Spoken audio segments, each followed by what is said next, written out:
Жалпы бізде генератор деген бұл массивтермен және осы екі өлшемді массив, яғни матрицалармен жұмыс істеу барысында өте көп жерде көмектесетін көмекші құрал.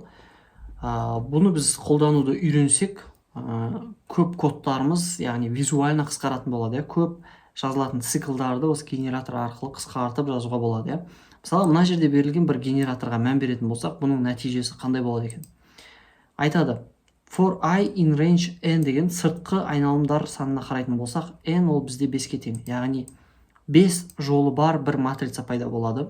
Және ол жолдың ішінде m элемент болады, m штук элемент. m бізде 6-ға тең. Яғни біздің матрицамыз 5 жолдан болады. Әрбір жолда 6 элементтен тұрады. Мына n, m сандарына қарайтын болсақ, бірақ элементтің өзі қандай сан болады? Элементтің өзі сол орында тұратын сандардың көбейтіндісіне тең. Яғни I көбейту J деп жазып қойған мына жерде ше. I мен J-дің көбейтіндісі қанша болса, сол жерде сондай элемент тұрады. Басында бір B деген мынадай бір матрица аша салайық. Оның ішінде қарайтын болсақ, тек қана нөлдерден тұратын бір матрица пайда болады. Сол матрицаны мына жерге шығарайын. Мына жерге B деп өзгертіп қарасақ, мынандай нөлдерден тұратын бізде матрица болды. Бірақ бізде екінші бір матрица бар ғой, A деген. Ол жаңағы айтқан орынның көбейтіндісінен тұрады. Оны қалай түсінеміз? Қараңыздар, мынау қандай орында тұр?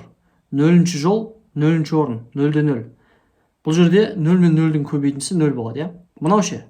Бұл 0-ші жол, бірақ бірінші орында тұр. Көбейтсек, қайтадан 0 пайда болады. Яғни бұл жердің бәрі 0 болатыны бізге түсінікті, Енді мынау бізде бірінші жол, мынау 0-ші орын. 0 мен 1-ді көбейтеміз, қайтадан 0 пайда болады. Ал мынау ше. Бірінші жолдың бірінші орны. Міне 0-ші жол, бірінші жол. Осы бірінші жолдың 0-ші, мынау бірінші элементі. Сонда 1-1 деген орынды білдіреді ғой мынау.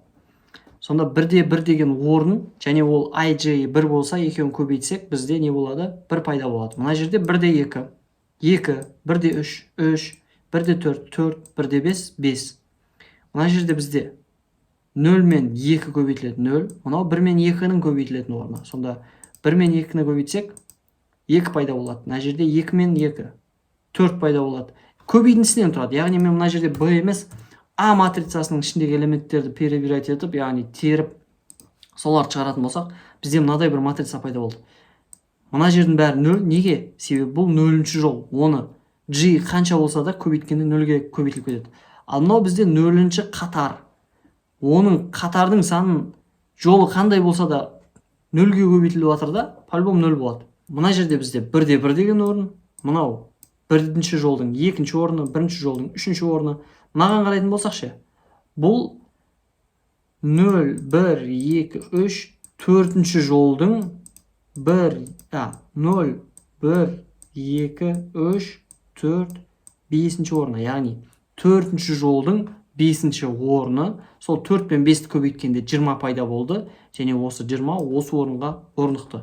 Яғни генератордың өзінің көрсеткеніне қарай, қараңыз, I мен J-дің көбейтіндісі дейді. Ал I мен J осы біздің матрицадағы элементтердің жолын және қатарын көрсететін, яғни оның адресін көрсететін айнымалылар,